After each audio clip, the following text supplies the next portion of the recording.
कूजन्दं राम रामेति मधुरं मधुराक्षरम् आरुह्य कविताशाखां वन्दे वाल्मीकिकोकिलम्।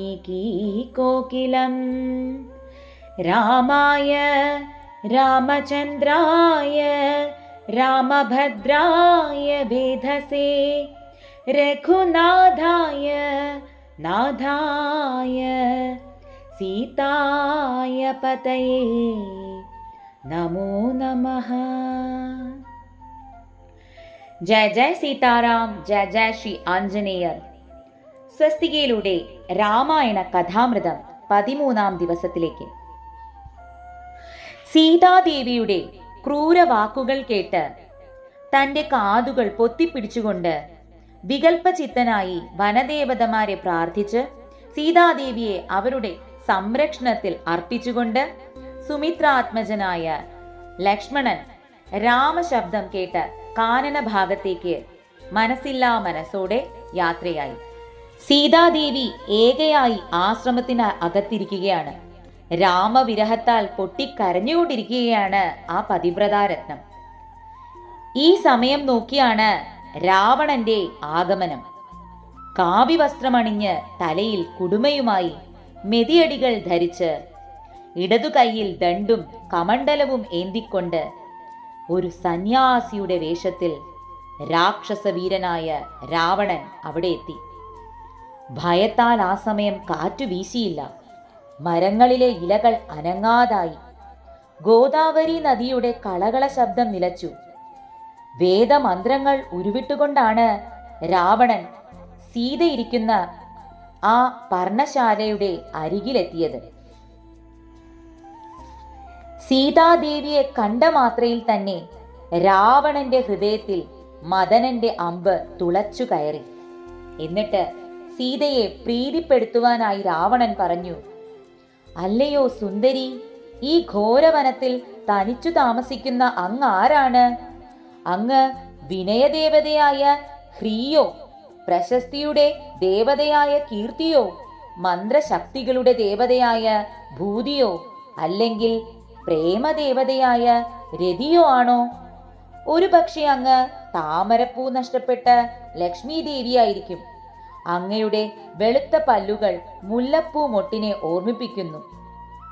താമരപ്പൂ പോലെയുള്ള അങ്ങയുടെ വദനത്തിലെ ആ ഇരുണ്ട കണ്ണുകൾ തേനീച്ചകളെ ഓർമ്മിപ്പിക്കുന്നു.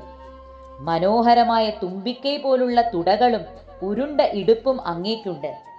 അങ്ങയുടെ ഉറച്ച സ്തനങ്ങൾ രണ്ടും പരസ്പരം കൂട്ടിമുട്ടുന്നു.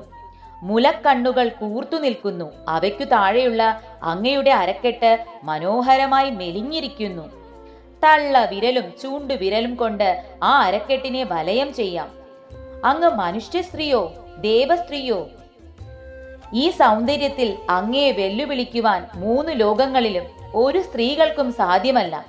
അങ്ങയുടെ അഴക് എന്റെ ഹൃദയത്തെ വല്ലാതെ മോഹിപ്പിക്കുന്നു. തൻ്റെ തീരങ്ങളെ പ്രളയത്തിലാഴ്ത്തുന്ന നദിയെപ്പോലെ. ഹേ ഇരുണ്ട നയനങ്ങളുള്ളവളെ, മറ്റെവിടെയെങ്കിലും സന്തോഷമായി വാഴാനുള്ള അവസ്ഥയുണ്ടായിട്ടും എന്തിനാണ് ഇവിടെ കരഞ്ഞുകൊണ്ട് ദുഃഖിതയായി താമസിക്കുന്നത്? എണ്ണമറ്റ സേവകരുള്ള ഒരു കൊട്ടാരത്തിൽ ഏറ്റവും നല്ല വസ്ത്രങ്ങളും ആഭരണങ്ങളും അണിഞ്ഞാണ് ലക്ഷ്മിയെ പോലെയുള്ള ദേവി വാഴേണ്ടത്.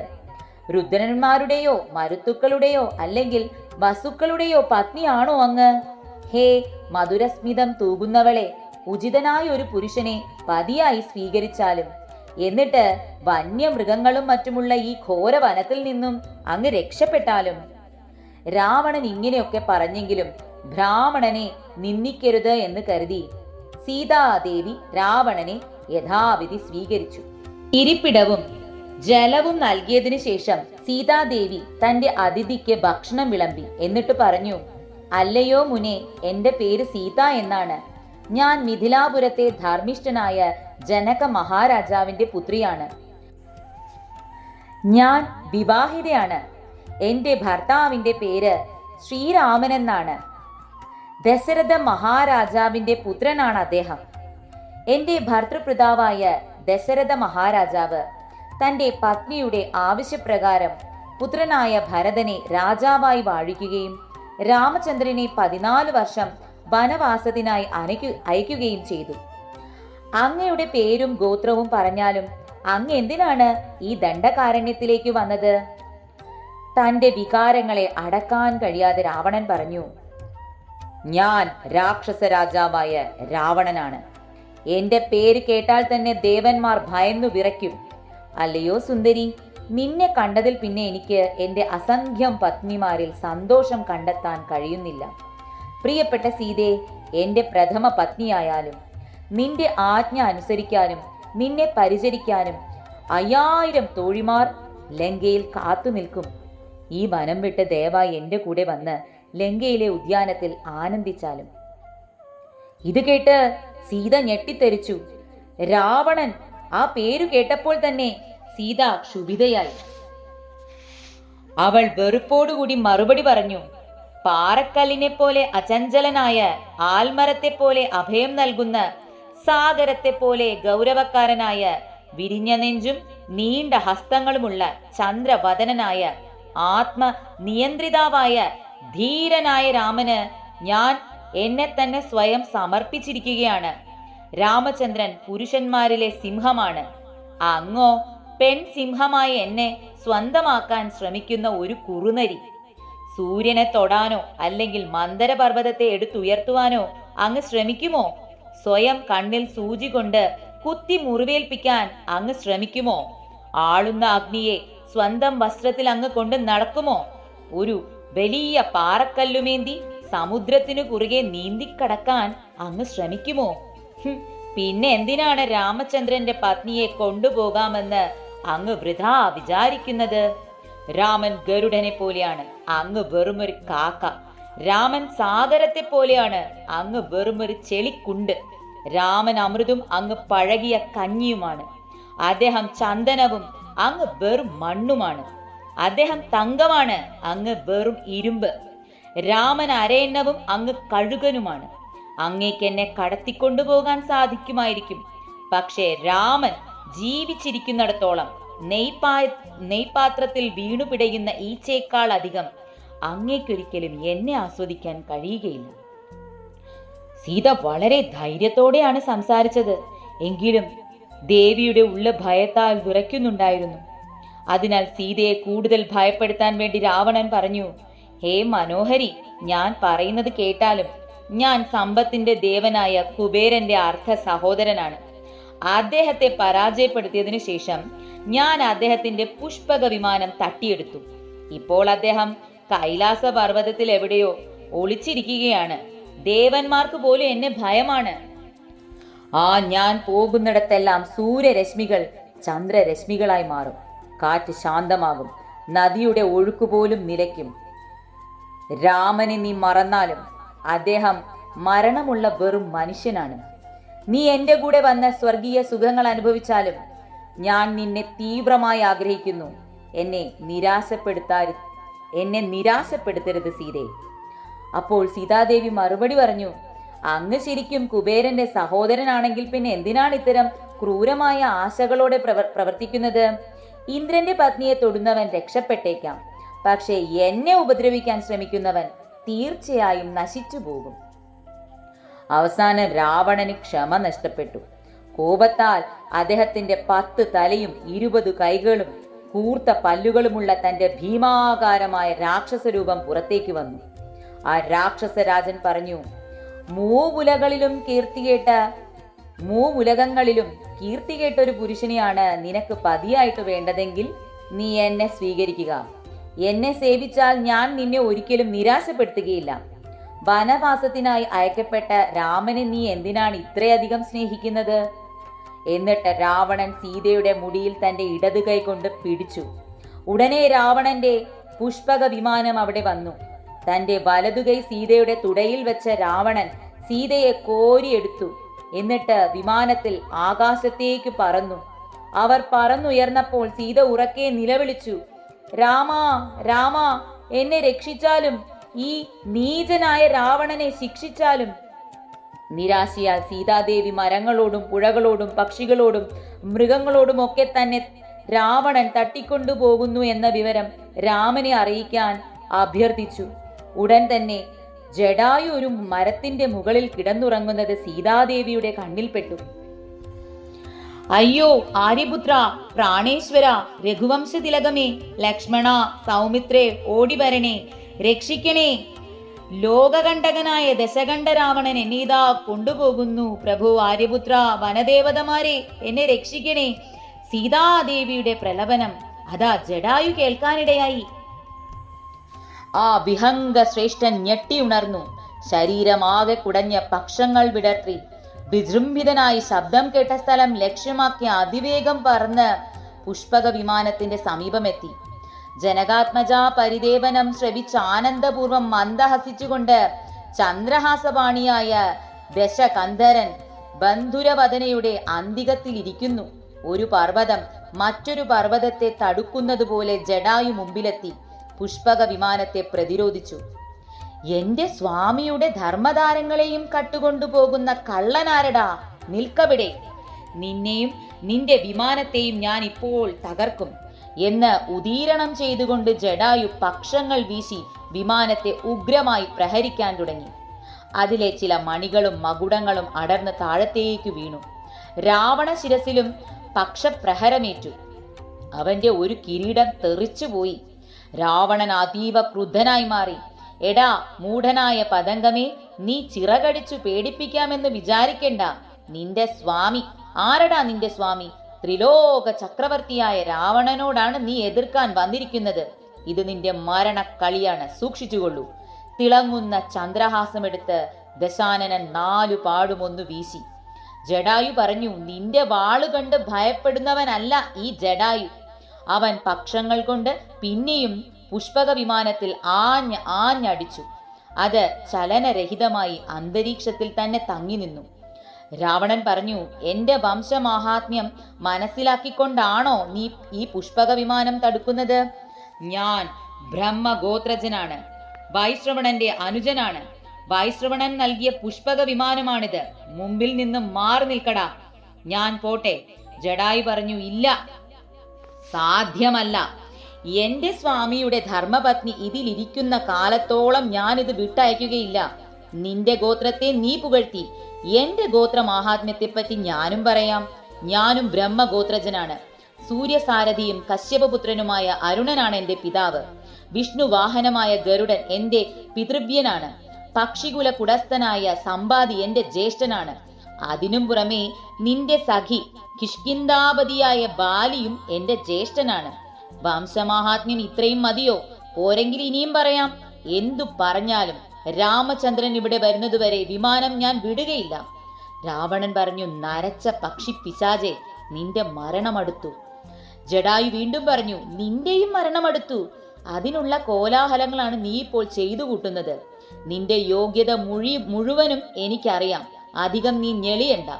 കാർത്തവീരന്റെ കൽത്തുറുങ്ങിൽ കിടന്ന കുറുനരിയെ പോലെ മോങ്ങിയവനല്ലേ നീ?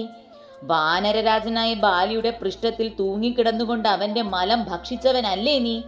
ആ ബാലി എന്റെ ജ്യേഷ്ഠനാണ്. കൈലാസ പർവ്വതത്തിന്റെ അടിയിൽ കൈവച്ച് 8 ദിക്കും പൊട്ടുമാറ് പൊട്ടിക്കരഞ്ഞവനല്ലേ നീ? അങ്ങനെയല്ലേ നീ രാവണനായത്? നിന്റെ സർവ്വ ദുഷ്ടതകളും അധർമ്മങ്ങളും ചിത്രകൂട കൊടുമുടിയിൽ ഇരുന്ന് കണ്ടിട്ടുള്ളവനാണ് ഞാൻ. നിന്നെ കൊല്ലാനുള്ളവൻ പിറന്നു കഴിഞ്ഞിരിക്കുന്നു. അതിനുള്ള കളമാണ് നീ ഇപ്പോൾ ഒരുക്കിയിരിക്കുന്നത്.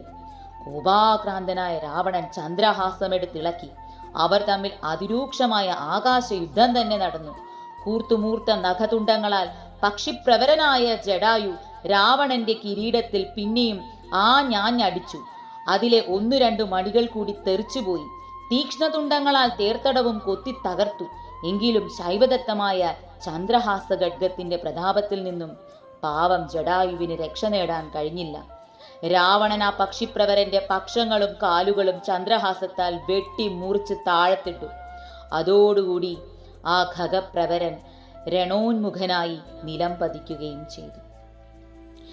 എന്റെ പ്രാണേശ്വരനെ കണ്ട് ഈ അപഹരണ വൃത്താന്തം അറിയിക്കുന്നതുവരെ ജടായു നീ മരിക്കാതിരിക്കട്ടെ എന്ന് അനുകമ്പയോടെ പതിവ്രതാരത്നമായ അവനീ നന്ദിനി അവനെ അനുഗ്രഹിച്ചു. പുഷ്പക വിമാനം പിന്നെ ഒരിടത്തും തങ്ങിയില്ല. ലങ്കാപുരം ലക്ഷ്യമാക്കി അത് ദക്ഷിണാഭിമുഖമായി അതിശീഘ്രം ഗമനം ചെയ്തു. സങ്കടാർണവത്തിൽ മുഴുകി കണ്ണുനീർ വാർത്തുകൊണ്ട് സീത വിമാനത്തിൽ തല കുനിച്ച് കീഴോട്ട് നോക്കി. ഒരു സുവർണ സാലഭഞ്ജിക പോലെ ഇരിക്കുകയാണ്. കുറേ ദൂരം പോയി താഴെ ഒരു ഗിരിശൃംഗത്തിൽ ഏതാനും വാനരന്മാർ നിൽക്കുന്നത് സീത കണ്ടു. അവൾ തൻ്റെ മെയ് ആഭരണങ്ങൾ അഴിച്ച് ഉത്തരീയാർത്ഥം കീറി അതിൽ പൊതിഞ്ഞുകെട്ടി. രാവണൻ തന്നെ ശ്രദ്ധിക്കുന്നില്ല. ഇത് എൻ്റെ പ്രാണേശ്വരൻ കാണാൻ ഇടവരട്ടെ എന്ന് പ്രാർത്ഥിച്ചുകൊണ്ട് രാവണൻ കാണാതെ അത് നിഗൂഢം കീഴോട്ടെറിഞ്ഞു. പ്രമത്തനായി പുഷ്പക വിമാനത്തിലിരുന്ന ദശാസ്യൻ ഇതൊന്നും ശ്രദ്ധിച്ചതേയില്ല. തെക്കോട്ട് തന്നെ വിമാനം പ്രയാണം ചെയ്തുകൊണ്ടിരുന്നു. ഒടുവിൽ കടലും കടന്ന് യാതൊരു പ്രതിബന്ധവും കൂടാതെ വാഹനം സങ്കേത ലങ്കയിലെത്തി. നഗരാന്തർഭാഗത്തുള്ള അശോകാരാമത്തിലൊരു പന്തലിച്ച ശിംശഭാവൃക്ഷത്തിന്റെ ചുവട്ടിൽ രാവണൻ സീതയോടുകൂടി ആശ്രമത്തെ എടുത്തു ഭദ്രമായി സ്ഥാപിച്ചു. രാവണന്റെ മായാശക്തിയാൽ ആ പർണശാല മറ്റുള്ളവർക്ക് അഗോചരമായി തീർന്നു. അനന്തരം അവളെ സൂക്ഷിക്കുന്നതിനു വേണ്ടിയും ഉപദേശം നൽകി അവളുടെ മനം മാറ്റി രാവണനിൽ പ്രണയം ജനിപ്പിക്കുന്നതിനു വേണ്ടിയും ദശഗ്രീവൻ ഏതാനും രാക്ഷസികളെ നിയോഗിച്ചു. വിഭീഷണപുത്രിയായ ത്രിജടയായിരുന്നു അവരുടെ നായിക. മലിന വസ്ത്രധാരിണിയായി സ്നാനാശനാദികൾ ഉപേക്ഷിച്ച് തൈലലേപനമില്ലാതെ ജട പിടിച്ച തലമുടിയും അഴിച്ചിട്ട് സദാ രാമവിരഹ ദുഃഖം പൂണ്ട് ബാഷ്പവർഷം പൊഴിച്ച് മറ്റാരുടെയും മുഖത്തു നോക്കാതെ തലകുനിച്ച് അധോമുഖിയായി ജാനകി ദേവി ആ രാക്ഷസികളുടെ മധ്യത്തിൽ കഴിഞ്ഞുകൂടി. ഇപ്പോ നിഷ്കളങ്കരായ മനുഷ്യരെ വാക്കുകൾ കൊണ്ട് വേദനിപ്പിച്ചാൽ അതിന്റെ ഫലം എന്താകും? സീത എന്തനുഭവിച്ചു എന്ന് പറഞ്ഞാൽ സീത ഇപ്പോൾ അനുഭവിച്ചുകൊണ്ടിരിക്കുകയാണ്. രാവണൻ ശിംശിബാ വൃക്ഷച്ചുവട്ടിൽ രാമവിരഹത്താൽ കരഞ്ഞുകൊണ്ടിരിക്കുന്ന സീതയെ പലതും പറഞ്ഞ് വീണ്ടും വീണ്ടും പ്രലോഭിപ്പിക്കാൻ നോക്കി. സീത തന്റെ ചന്ദ്രവദനം മറച്ച് മൗനിയായി കരയാൻ മാത്രം തുടങ്ങി.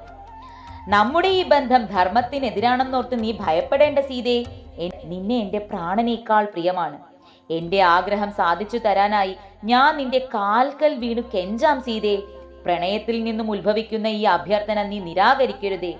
ഇതിനു മുൻപ് ഒരിക്കലും രാവണൻ ഇതുപോലെ മറ്റൊരു സ്ത്രീയുടെ മുന്നിലും തല കുനിച്ചിട്ടില്ല.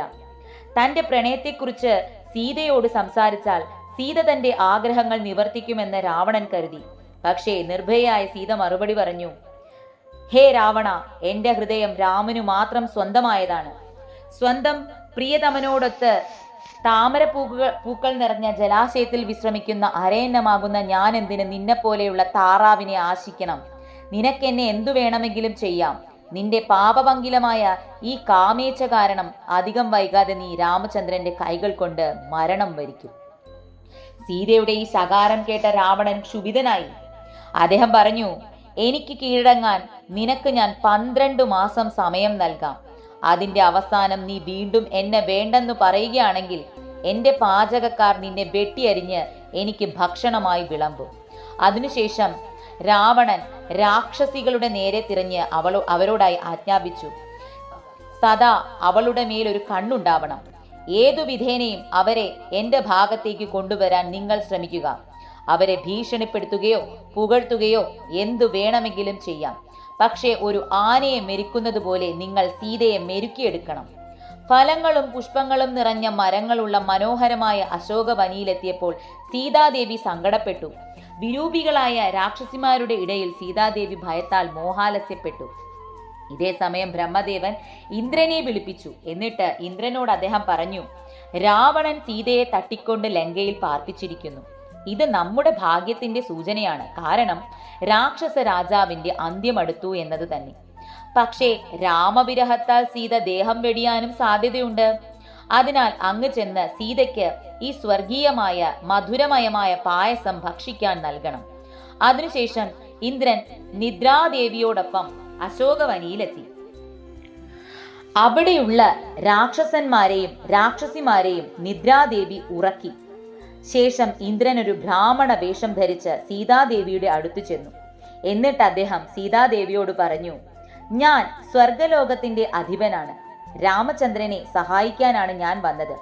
ഈ പായസം അങ്ങ് ഭക്ഷിച്ചാലും ഇത് ഭക്ഷിച്ചാൽ വിശപ്പ്, ദാഹം തുടങ്ങിയ ഭൗതികപരമായ ആവശ്യങ്ങൾ കുറെ നാളത്തേക്ക് അങ്ങേക്കുണ്ടാവുകയില്ല.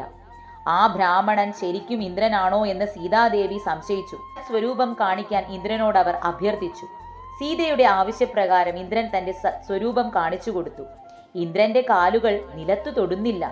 ഇന്ദ്രൻ ധരിച്ചിരുന്ന പൂമാല വാടുന്നില്ല. ഇന്ദ്രന്റെ വസ്ത്രങ്ങളിൽ പൊടിയോ ചെളിയോ ഒന്നും തട്ടുന്നില്ല. അത് കണ്ടപ്പോൾ ആ ബ്രാഹ്മണൻ ഇന്ദ്രൻ തന്നെയാണെന്ന് സീതയ്ക്ക് മനസ്സിലായി. അവർ ആ പായസം ഭക്ഷിച്ചു. ആദ്യം സീത മനസ്സുകൊണ്ട് ആ പായസം രാമന്റെ പാദത്തിൽ അർപ്പിച്ചു. അതിനുശേഷമാണ് അത് അവർ പാനം ചെയ്തത്. അത് കഴിച്ച ഉടൻ തന്നെ ഭൗതികപരമായ ബുദ്ധിമുട്ടുകളിൽ നിന്നെല്ലാം സീത മോചിതയായി.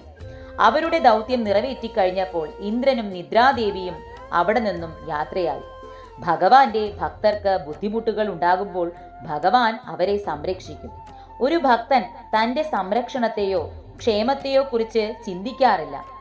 കൃഷ്ണനോ രാമചന്ദ്രനോ എപ്പോഴും തനിക്ക് ആവശ്യമുള്ളത് ആവശ്യമുള്ള സമയത്ത് നൽകും എന്ന് ഉറപ്പുള്ള ഭക്തർ ഭഗവത് സേവനത്തിന് പ്രാധാന്യം നൽകുന്നു.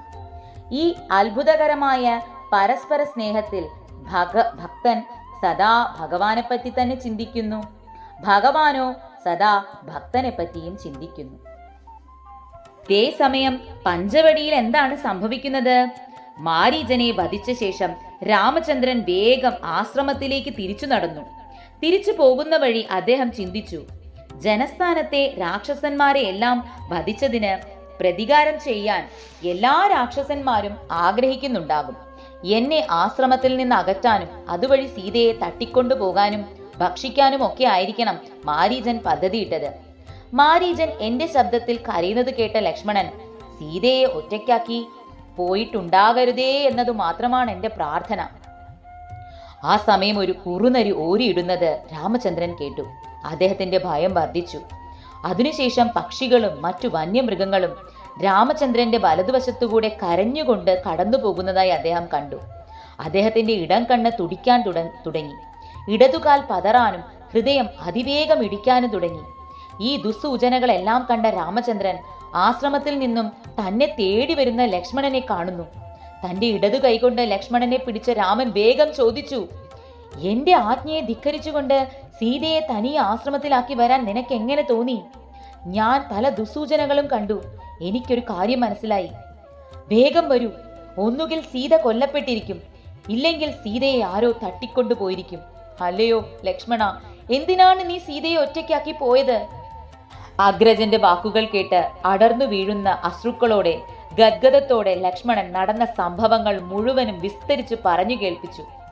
രാമൻ പറഞ്ഞു, കഷ്ടം. യോഷമാരുടെ വാക്കുകേട്ട് വിശ്വസിക്കുന്നവൻ ഭോഷനാണ്. അതിപ്പോൾ നിനക്ക് മനസ്സിലായില്ലേ? ലക്ഷ്മണൻ പറഞ്ഞു, എന്തു പറഞ്ഞാലും ഞാൻ പുറപ്പെട്ടു വരുമായിരുന്നില്ല. പക്ഷേ എന്നെയും ദേവിയെയും ചേർത്തുള്ള കർണകഠോരങ്ങളായ ദുർവചനങ്ങൾ കേട്ടപ്പോഴാണ് അന്ധനായി ചെവിയും പൊത്തി എന്തും വരട്ടെ എന്ന് വിചാരിച്ച് ഞാൻ ഇങ്ങോട്ട് തിരിച്ചത്. എന്നോട് മാപ്പു തരണം ജ്യേഷ്ഠ. രാമൻ പറഞ്ഞു, നീ അവിടെ നിന്നും പോന്നിട്ടിപ്പോ എത്ര നേരമായി? ലക്ഷ്മണൻ പറഞ്ഞു, കുറച്ചു സമയം ജ്യേഷ്ഠനെ അന്വേഷിച്ച് പല വള്ളിക്കാടുകളിലും തിരഞ്ഞു. ഒടുവിലാണ് ഈ വഴിയെ ഇങ്ങോട്ട് തിരിച്ചത്. വരൂ, ഇനി അമാന്തിക്കരുത്. നമുക്ക് എത്രയും പെട്ടെന്ന് ആശ്രമത്തിലേക്ക് എത്തണം. സംഭ്രാന്തരായ ആ ഭ്രാതാക്കൾ ഉടൻ തന്നെ ഉടജത്തിലേക്ക് തിരിച്ചു. ഹാ കഷ്ടം, അവിടെ ആ പർണശാലയുമില്ല, വരവർണ്ണിനിയായ സീതയുമില്ല. ലക്ഷ്മണ, ജനകാത്മജ എവിടെ? ലക്ഷ്മണ, നമ്മുടെ പർണശാല എവിടെ? തൊണ്ടയിടറിക്കൊണ്ട് രാമചന്ദ്രൻ ചോദിച്ചു. ഒന്നും മിണ്ടാൻ കഴിയില്ലാതെ സ്തംഭം പോലെ സൗമിത്രി നിന്നുപോയി. രാമൻ പരിതാപത്തോടെ പറയുകയാണ്, ജാനകിയെ കൂടാതെ ഞാൻ ഒരിക്കലും അയോധ്യയിലേക്ക് വരില്ല. ഞാൻ എന്തിനു വരുന്നു? ലക്ഷ്മണ, നീ തിരിച്ചു പൊയ്ക്കൊള്ളൂ. ഇനി എന്തിന് നീ എന്റെ കൂടെ നടന്ന് ദുഃഖിക്കുന്നു? അനുജ, എനിക്ക് പരിഭവമൊന്നുമില്ല. ഇതെന്തൊരു വിധിയാണ്? ലക്ഷ്മണൻ പറഞ്ഞു, ജ്യേഷ്ഠൻ എന്നോട് അങ്ങനെ കൽപ്പിക്കരുത്. ജ്യേഷ്ഠനെ വെടിഞ്ഞൊരിക്കലും ഞാൻ പോകുകയില്ല. സീതാദേവി നമുക്ക് നഷ്ടപ്പെട്ടത് എന്റെ കൂടി നോട്ടക്കുറവ് കൊണ്ടാണ് ജ്യേഷ്ഠ. ഞാനത് സമ്മതിക്കുന്നു. രാമൻ പറഞ്ഞു, നീ അല്ല കുറ്റക്കാരൻ. എന്റെ ബുദ്ധിയില്ലായ്മയാണ് അതിനു കാരണം. ഞാൻ ആ മായാമാനിന്റെ പിറകെ പോകേണ്ട വല്ല ആവശ്യവും ഉണ്ടായിരുന്നു? പെണ്ണിന്റെ വാക്കുകേട്ട് ഞാൻ ചാടി പുറപ്പെട്ടത് എന്റെ ബുദ്ധിയില്ലായ്മ കൊണ്ടല്ലേ ലക്ഷ്മണ? അനന്തരം ആ ജ്യേഷ്ഠാനുജന്മാർ രണ്ടുപേരും കൂടെ അവിടെയുള്ള കാടുകളിലും വള്ളിക്കുടിലുകളിലും എല്ലാം സീതാദേവിയെ തിരഞ്ഞു. സീതയും പർണശാലയും അവിടെയില്ല. അതാണ് അത്ഭുതം.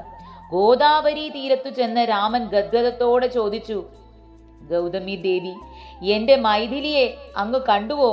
യാതൊരു പ്രത്യുത്തരവുമില്ലാതെ ആ മന്ദാകിനിയിലെ കല്ലോലമാലകൾ ശാന്തമായി ഒഴുകിക്കൊണ്ടിരുന്നു.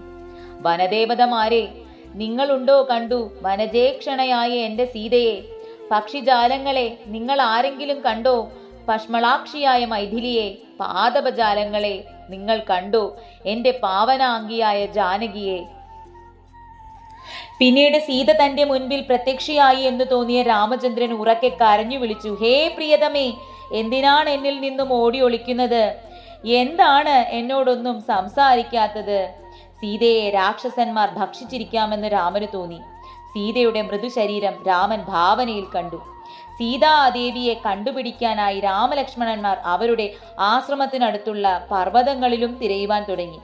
പക്ഷേ സീതയെ കണ്ടെത്താൻ കഴിയാതിരുന്നപ്പോൾ രാമൻ ദുഃഖിതനായി നിലത്തിരുന്നു.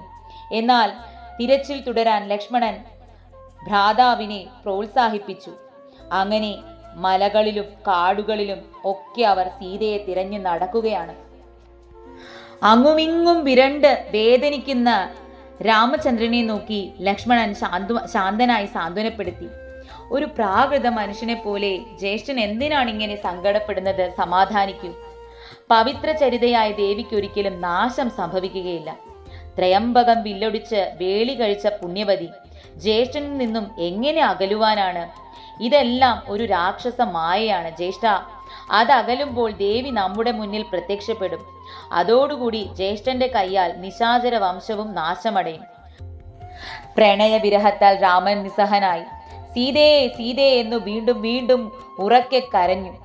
ഭ്രാന്തു പിടിച്ചവനെ പോലെ. പ്രിയപ്പെട്ടവളെ, കുസൃതി കാണിച്ച് നീ ഒളിച്ചിരിക്കുകയാണോ? ദയവു ചെയ്തു പുറത്തു വരൂ, ഞാൻ യാചിക്കുന്നു. ഈ ദുരിതം എനിക്ക് അസഹ്യമാണ്. ഭഗവത് വിരഹത്താൽ കരയുന്ന ഭക്തരുടെ കഥകൾ പലതുമുണ്ട്. വൃന്ദാവനത്തിലെ ഗോപികമാർ കൃഷ്ണനെ തേടി അവരുടെ ജീവിതം മുഴുവനും നടന്നു. ഭഗവാൻ ചൈതന്യനും പരമഭക്തൻ എന്ന നിലയിൽ ഭഗവത് പ്രേമത്തിന്റെ പാരമ്യതയായ വിരഹഭാവമാണ് സ്വീകരിച്ചത്. എന്നിരുന്നാലും പരമപുരുഷനായ രാമചന്ദ്രൻ എന്തിനാണ് ഒരു സാധാരണക്കാരനെ പോലെ തന്റെ പ്രിയതമയ്ക്കായി കരഞ്ഞതെന്ന് ചോദിക്കാം. വാസ്തവത്തിൽ സർവവ്യാപിയായ സീത എവിടെയാണെന്ന് തീർച്ചയായും രാമന് അറിയാമായിരുന്നിരിക്കും. ഭഗവാൻ പല കാരണങ്ങളാലാണ് തന്റെ ലീലകളാടുന്നത്. പ്രധാനമായി താൻ അരൂപിയല്ലെന്നും പരമ ദിവ്യോത്തമ പുരുഷനാണെന്നും നമ്മെ പഠിപ്പിക്കുന്നതിനു വേണ്ടിയാണ് ഭഗവാൻ അവതരിക്കുന്നത്. അങ്ങനെ ഭഗവാൻ അവതരിക്കുന്നത് അദ്ദേഹത്തിന്റെ ഭക്തന്മാർക്ക് ആനന്ദം നൽകുകയും പരമസത്യം ഒരു മൂർത്ത രൂപമാണെന്നും അവിടുന്ന് പ്രേമത്താൽ മാത്രമേ പിടിച്ചു കെട്ടാൻ കഴിയുകയുള്ളൂ എന്നും യോഗികളെയും ജ്ഞാനികളെയും അദ്ദേഹം പഠിപ്പിക്കുകയും ചെയ്യുന്നു. രണ്ടാമതായി, ധർമ്മം പുനഃസ്ഥാപിക്കാൻ വേണ്ടി ഭഗവാൻ വരുന്നു. രാക്ഷസന്മാരെ ഉന്മൂലനം ചെയ്യാനും അദ്ദേഹം വരുന്നു. തട്ടിക്കൊണ്ടുപോകപ്പെട്ട തന്റെ പത്നിക്കായി കരയുന്നത് വഴി അദ്ദേഹം ധർമ്മവും ശരിയായ ഒരു പെരുമാറ്റവുമാണ് കാണിച്ചു തരുന്നത്. മാത്രമല്ല, അദ്ദേഹത്തിന്റെ ഉദാഹരണം മൂലം സ്ത്രീകളോട് അമിതമായി ബന്ധമുള്ള ഒരുവന്റെ അവസ്ഥയും അദ്ദേഹം നമുക്ക് കാണിച്ചു തരുന്നു.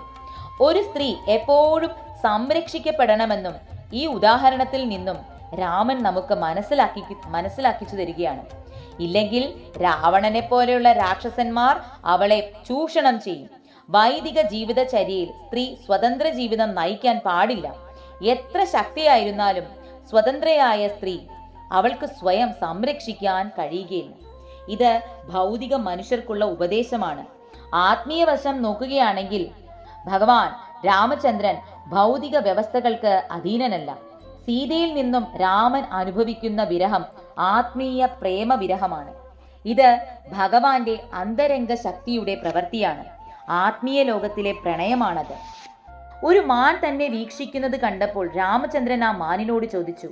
ആ മാനിന്റെ കണ്ണുകളിലൂടെ മനസ്സ് വായിച്ചെടുക്കാനും ശ്രമിച്ചു.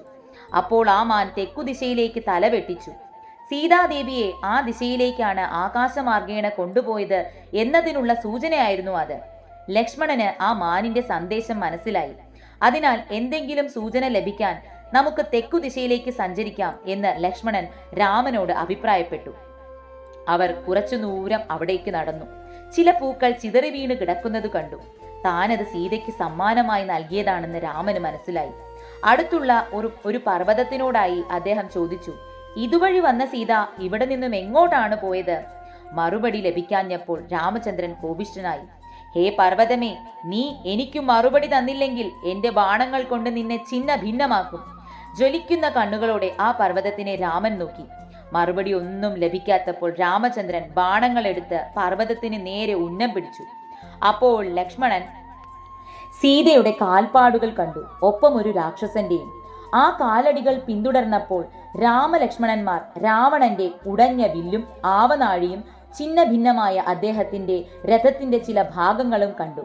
അതിനൊപ്പം തന്നെ സീതാദേവിയുടെ പൊട്ടിയ ആഭരണങ്ങളും ഉണ്ടായിരുന്നു. അവിടെ ചില രക്തത്തുള്ളികൾ കൂടെ കണ്ടപ്പോൾ സീതയെ രാക്ഷസന്മാർ ഭക്ഷിച്ചിട്ടുണ്ടാകുമെന്നും സീതയ്ക്ക് വേണ്ടി ആ സ്ഥലത്ത് രാക്ഷസന്മാർ തമ്മിൽ അടിച്ചിട്ടുണ്ടാകുമെന്നും രാമചന്ദ്രൻ തോന്നി. എന്നാൽ പെട്ടെന്ന് കാടിനുള്ളിൽ നിന്നും ഒരു ദീനരോദനം അവരുടെ ശ്രവണപുടങ്ങൾക്ക് വിഷയമായി. തൽക്ഷണം തന്നെ ആ കരച്ചിൽ കേട്ട സ്ഥലത്തേക്ക് രാമലക്ഷ്മണന്മാർ നടന്നു ചെന്നു. പക്ഷങ്ങളും കാലുകളുമറ്റ് പക്ഷീന്ദ്രനായ ജടായു മരണോന്മുഖനായി അവിടെ കിടന്ന് രാമനാമം ജപിക്കുന്നു. മിത്രമായ പത്രിപ്രവര, ഈ അത്യാഹിതം അങ്ങേക്ക് എങ്ങനെ സംഭവിച്ചു? അങ്ങനെ ജടായു രാമലക്ഷ്മണന്മാരോട് ഉണ്ടായ കാര്യങ്ങളൊക്കെ പറയുകയാണ്. ഇനി എന്താണ് സംഭവിക്കാൻ പോകുന്നത്? അടുത്ത ദിവസം ബാക്കി കഥ നമുക്ക് കേൾക്കാം. എല്ലാവർക്കും സീതാരാമ ലക്ഷ്മണന്മാരുടെ അനുഗ്രഹം ഉണ്ടാവട്ടെ. സർവം ശ്രീ രാധാകൃഷ്ണാർപ്പണമസ്തു. ജയ ജയ സീതാറാം.